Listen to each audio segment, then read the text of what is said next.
Hello, hello. Welcome to another episode of Real With It. And today we have a very special episode because I don't know if you guys have seen A Small Light on Hulu and Disney Plus, but we have the creators of that show today. How are you doing? And Joan Rater, how are you today? We're good, thank you. We're good. First of all, tell us about yourselves and then we'll go from there. We are writers and we've been working in TV for about 25 years now. We started off in the theater, though. And so Joan was an actress and I was a theater director. But we now write television. We spent a lot of time on Grey's Anatomy. And from there, we moved on to creating our own shows. And Small Light is the most recent show we've created. So tell us about how you got into television and theater and all that, and what made you want to do this for a living. I don't know. I think you're born that way. You are. We both were just kids growing up in the Midwest who wanted to move to New York and do theater from an early age, and that's what we did.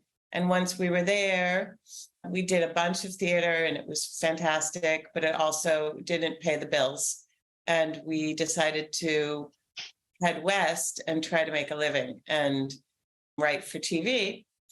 And it was a very fun time to do that. TV was really taking off. There was a lot of opportunities. And so we worked on a lot of shows. And then we landed on Grey's Anatomy for 10 years, which was wonderful. And we learned a lot. But then we wanted to move on and create our own shows. And so then we spent many years doing that. And A Small Light is the most recent. So I know we're here to talk about A Small Light, but I had no idea you guys worked on Grey's Anatomy. And I love that show. I'm watching it for the first time through right now. What is your favorite episode that you got to write on or memory from that set? We were there from season 2 to season 10.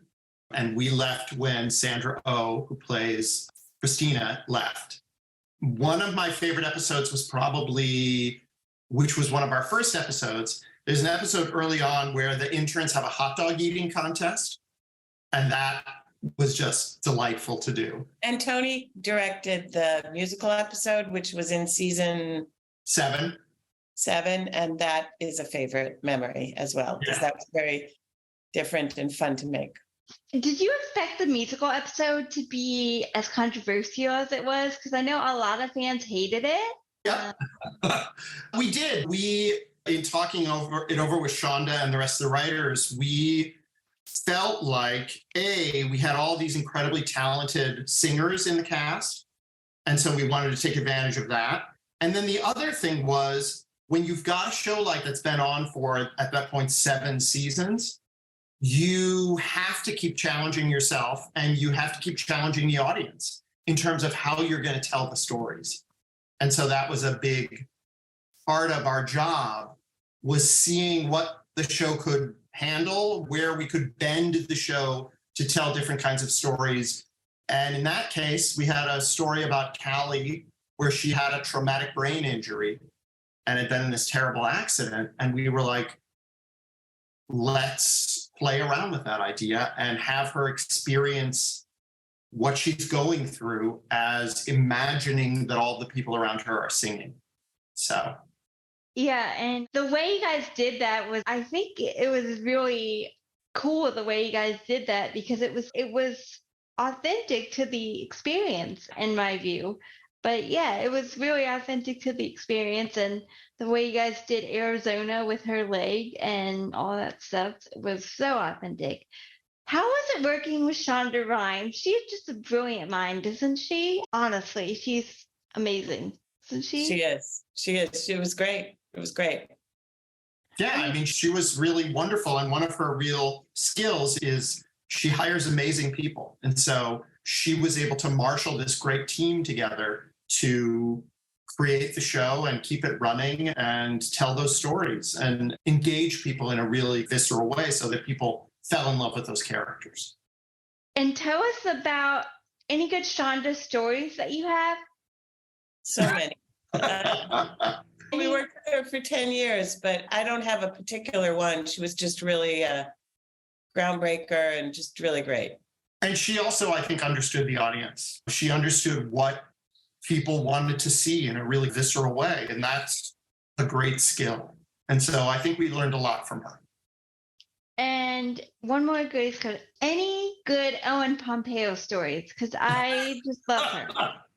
Ellen is hilarious and I think just fierce as a person and always fights for what she thinks is the right thing. And that is the kind of collaborator that you want, is somebody who is so passionate about what they're doing. And so so she was great. Yeah, she seems awesome to me. Anyway, let's switch gears, hard left turn, and talk about A Small Light. Can I ask you what led you to create the show now? Absolutely. We've known, obviously, we all read The Diary in middle school. And then back in the 90s, Joan and I had seen this documentary called Anne Frank Remembered that was about Meep. And she was interviewed extensively in the documentary, and she really made an impression on us.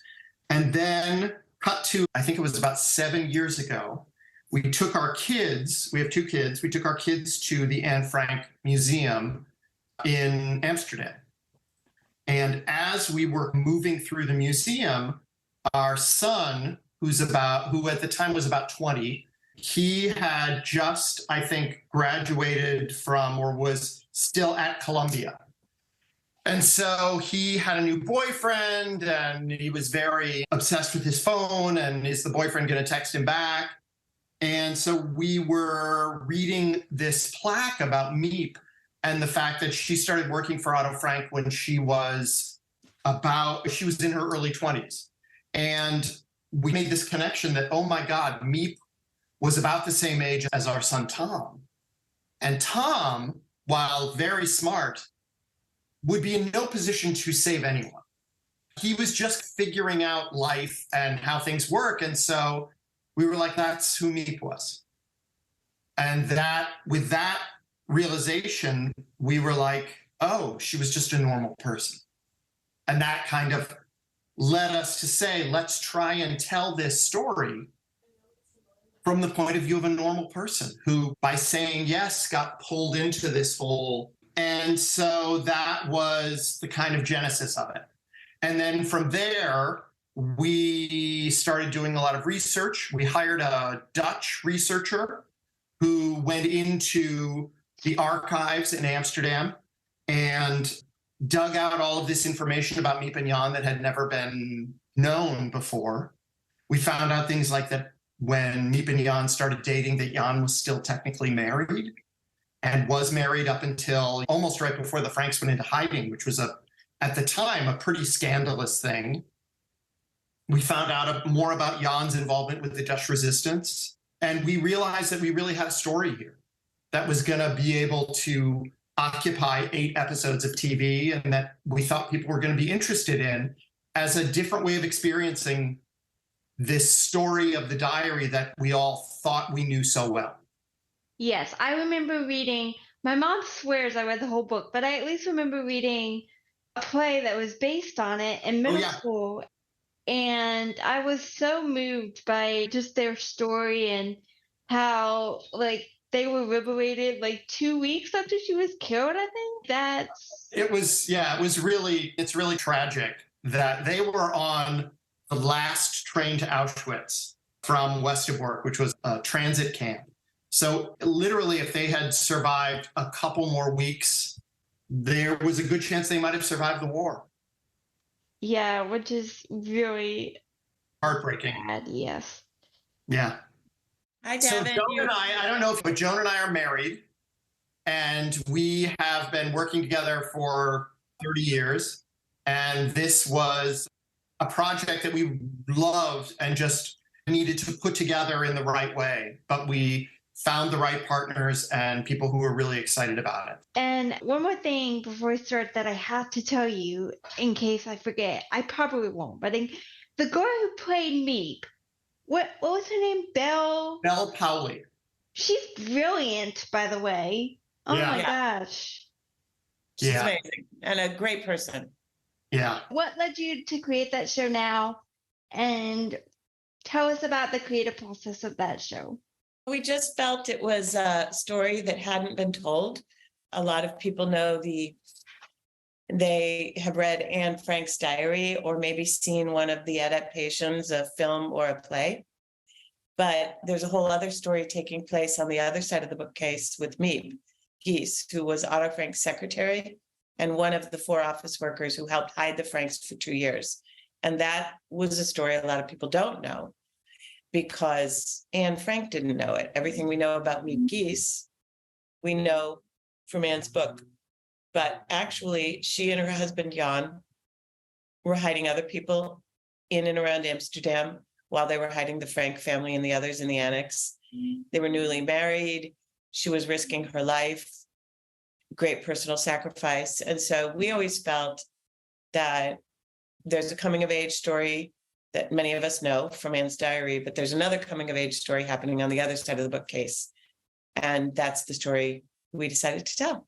To make sure that we told it in such a way that it was very accessible, that you felt this great kinship with her as a character. So we see her as a young woman. She's a party girl. She doesn't know what she should be doing in life. And she eventually gets this job with Otto Frank, which leads to this really lifetime friendship. And that was important for us because Miep always maintained that she wasn't a hero, that anybody could do what she did. But we know that not everybody could because not everybody did. But she really serves as an example of what small acts of kindness can do for other people. And so we were drawn to that as well. Yeah, it's such a moving story, especially with where we're at right now as a country. How did you go about writing the show? Did you have consultants? Did you have people that were there? We went about writing it by doing about 6 years of research with the help of a researcher in Amsterdam, with the help of a translator to translate a lot of Miep's interviews that she gave in Dutch. And then we wrote it with the writer's room with a bunch of other writers helping us flesh out the 8 episodes. Writing is such a collaborative process, and it takes a village to come up with complex, nuanced story. So we had a bunch of writers. And in terms of consultants to film the show, our production designer also did a ton of research on exactly what the period furniture, period buildings, everything. Our costume designer, everybody in their own kind of lane does their own deep dive of research because we wanted to get it just right and we wanted it to be as authentic as possible.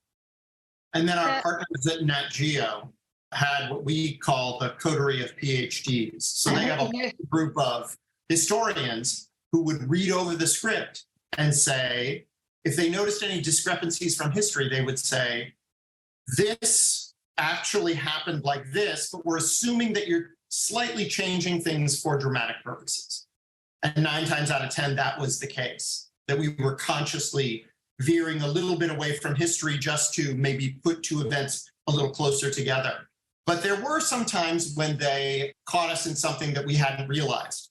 So that was nice just to have them as a backstop. So tell me about the process of filming. What was that like for the actors and stuff? Because that's a heavy show to film, I would imagine. It was and it wasn't. They're playing their characters. Their characters don't know the end. They don't know, for instance, the people in the annex at the time they're living through this. They had great hope that they would survive. And they survived for 2 years without being caught. And D-Day happened, and I believe they really thought that they were going to survive. Of course, they had moments of great anxiety and anger and depression. They were being persecuted. So all of that is heavy. I'm not denying that it was very heavy, but it wasn't. We asked the actors not to play the end, because the human beings who lived through it didn't know what the end was. And so it was important that the actors not play the sort of, this is going to end badly thing, that to play the hope that they felt all the way through. So we shot the show in Prague, and we had 3 weeks to shoot exteriors in Amsterdam. We got to shoot outside the Frank's actual apartment, which was pretty exciting.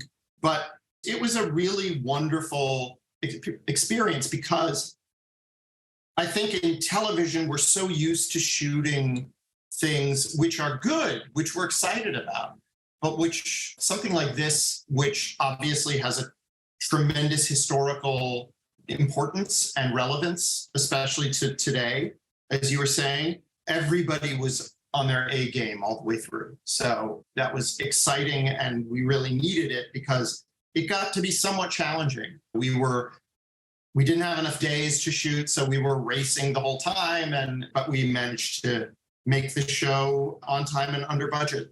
So that is always good. That is something that is very achieved, I would imagine. So Nat Geo is very happy. Yeah. So what was your favorite episode of all that to shoot? Personally, I liked episode 6, which is the episode with the nurses and the tram and when the walls are closing in on me and Jan. I like that episode just because there was a lot of action in it and there was a lot of big set pieces and it was fun to shoot all that stuff. What about you? What was your favorite episode? Probably 8, because it's just so, you know what happens as a viewer, obviously, but you're on the edge of your seat. Just, are they going to make it? Are they going to make it? And then you find out they don't. And yeah, that was my favorite too. What was the actors' experience like? I think that they felt some kind of, they wanted to do right by the people who they were portraying.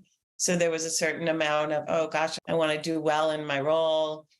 But they couldn't let that, I think, get into their head too much. Actors are just these sort of amazing alchemists. They're able to just play and pretend, and they did that just beautifully. And they just really sank their teeth into these roles. And that's what everybody's saying, just how well cast it was. And we're so happy with who we cast because they just did great. Yeah, we had to do really like a worldwide search to find Anne and Margot.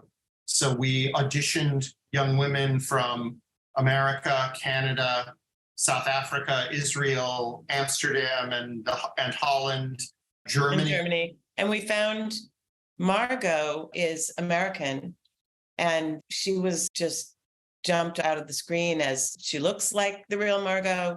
She has this same sort of quieter, serious qualities that you read about Margot having, and Anne, who was just a chatterbox extrovert, bossy pants. We found Billie Boulay in the UK, and she also in real life exhibits those qualities. She's just an energetic. Yeah, she's a force of nature. She was amazing as well. The whole cast in this is amazing. Yeah, thank you. Well, I think also because the material was heavy, on the weekends, we would go to each other's apartments and play games and do karaoke and have fun as much as we could.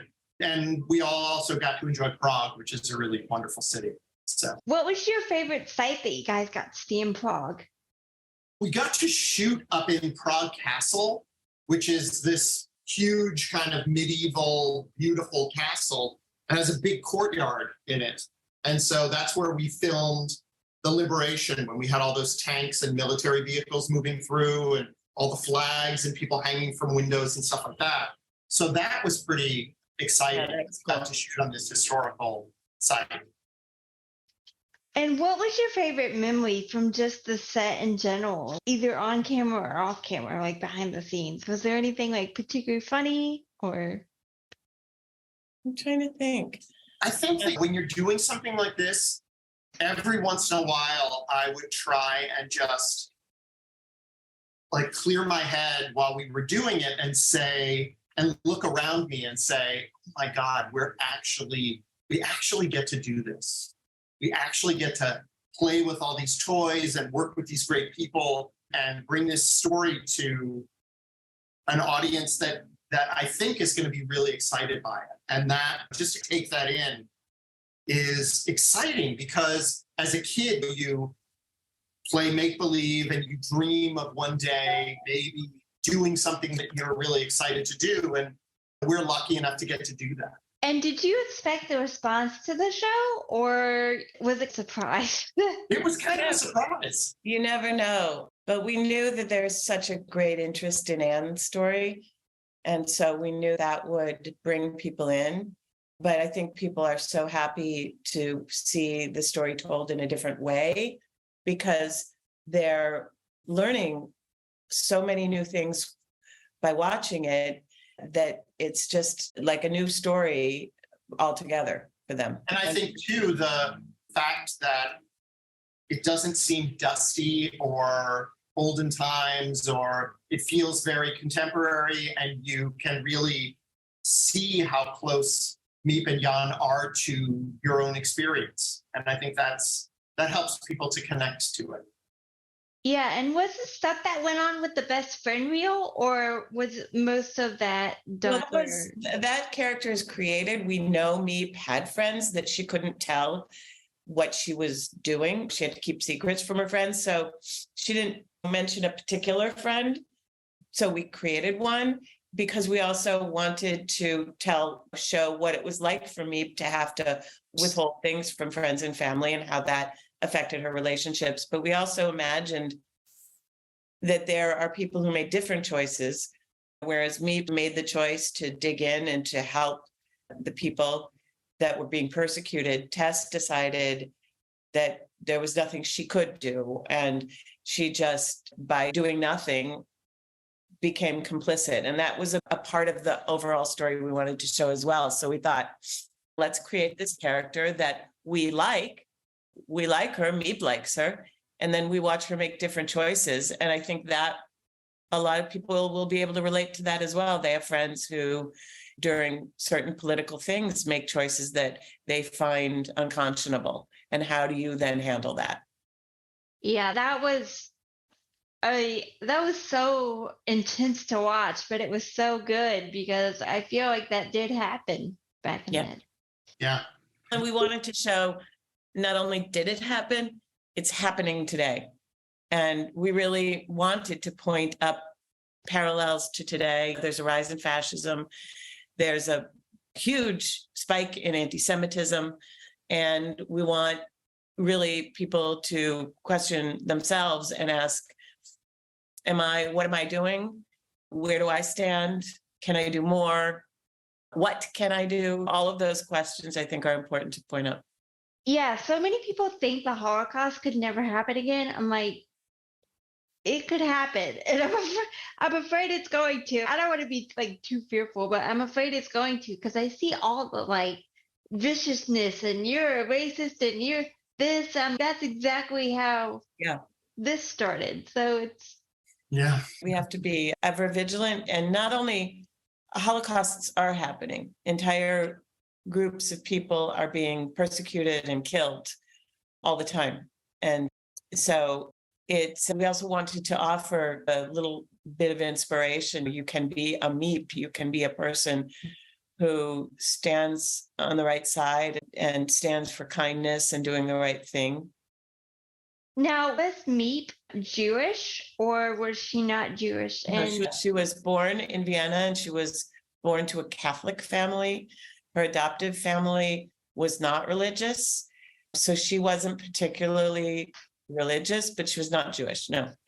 Okay.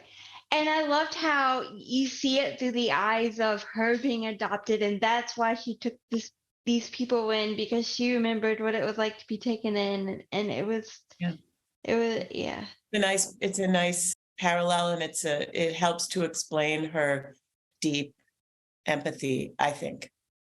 Yeah.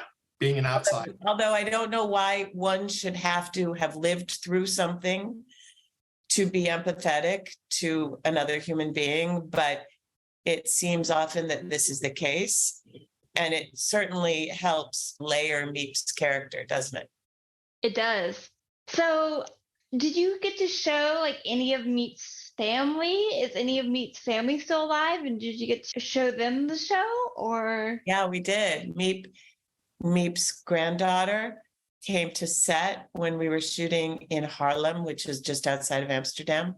She came to set for 2 days. And then they came to her, a number of family members came to the premiere, great-granddaughter, right, Tony? No, granddaughter. Yeah. So then a number of her family members came to the premiere in Amsterdam, and that was amazing to meet them and to show them this story. It was very cool to us. So what did they think of it? Were they, I'm sure it was They liked good. it. but They said it was a little disconcerting to see their grandmother and grandfather in this great love story, and to see them so young, I think was challenging for them. Oh, I'm sure it was, because you're like, is that supposed to be my grandmother? She's Yeah, of course. so. Any more you can tell us about what Meep went on to do after the war? I know they had a son. You say that in the show, but any more? Meep and Otto kind of took it upon themselves to try and get the diary into as many hands as possible. So Otto wound up publishing the diary, and then it was translated into a bunch of different languages. And then as people's interest in it grew, especially young people, they would reach out to him and write him letters and talk about how much the book meant to them and have questions and things like that. So he famously always answered all the letters that came to him. And then he passed away in the early 80s. And then Meep took over that responsibility. So letters would be written to her as somebody who knew Anne to find out more about Anne or what she did, or have questions about things that happened. And Meep really that became her life's work, was to answer questions, to go to symposia, to go to talks, to get in front of as many people as she could to share Anne's story. So what happened to Meep's son, Paul? He went on to live a life. He married. He had kids. Yeah. He just recently passed away. Like when? This past year, actually. That is really sad. I wish I'd have gotten to talk to him. I didn't even know they had a son. And then I read that in the show. I was like, oh, I wonder if he's still alive. Yeah. But no, the family was very happy with the show, and the people at the Anne Frank house, I think, were happy with the show. So they were excited about telling the story of the helpers, because so much of an emphasis is on Anne and the family and the people who were in hiding. And they really thought that the idea of telling the story of the people who helped those people was important. How did you guys work with the Anne Frank Museum out of all this? What was their role? They didn't have an official role with the show, but they were friends of the show, meaning they were available to offer us any information or interviews from their archive. Their mission to tell these people's stories. They want to, people nowadays are denying the Holocaust ever happened. So it's really important to keep letting people know these are real people. This really happened. Here's their story. And there's such a great interest in Anne. And so we were just thrilled that they would help us out in any way they could. And if you ever get to Amsterdam, you should definitely go to the Anne Frank Museum. It's pretty wonderful. And then when we were shooting in Amsterdam, they arranged private tours for the actors so that they could not only go through the annex, but also go into different parts of the annex that were normally closed to the public. So I know for the actors, that was really special. Yeah, that must have been really amazing to get to be able to do that. Can you believe that there are actually Holocaust deniers out there? That's crazy. It is crazy. It is crazy. But before you become a denier, which is, I think, like just a psychosis almost. Truly, there are about 10 other steps of delusion you go through. So it has proven that Holocaust education can diminish anti-Semitism. It can have a real impact. So we need to get to people before they become so deluded and almost intractable. And so we need to keep telling these stories and getting the word out. So we're very appreciative that you're doing this podcast. Thank you guys. Thank you for coming on. I was like, there's no way they're going to come on. And then you guys responded. I was like, oh my God. Look at us. Look at us. No, this has been great. And thank you for talking about the show. We're excited for people to see it. And we also think it's a great show to watch for families to watch together, because I think that there's something for kids and there's something for their parents as well. And it's a great way to start that discussion about history and the Holocaust and anti-Semitism. And it's great for classrooms too. If you're having like a movie day, you can binge watch it in your class. And oh my God, start a trend for us, please. Yes. I'm just saying that would be a great idea. You're right. No, you're absolutely right. So anything you would like to add before we get off here? No, we want to thank you for spreading the word. We are so proud of the show. We just want as many people as possible to see it. Thank you guys for being here. It really did mean a lot to me. I honestly didn't think that you would ever come on, and you're here. We will see you guys next episode. Bye. All right. Bye. Bye.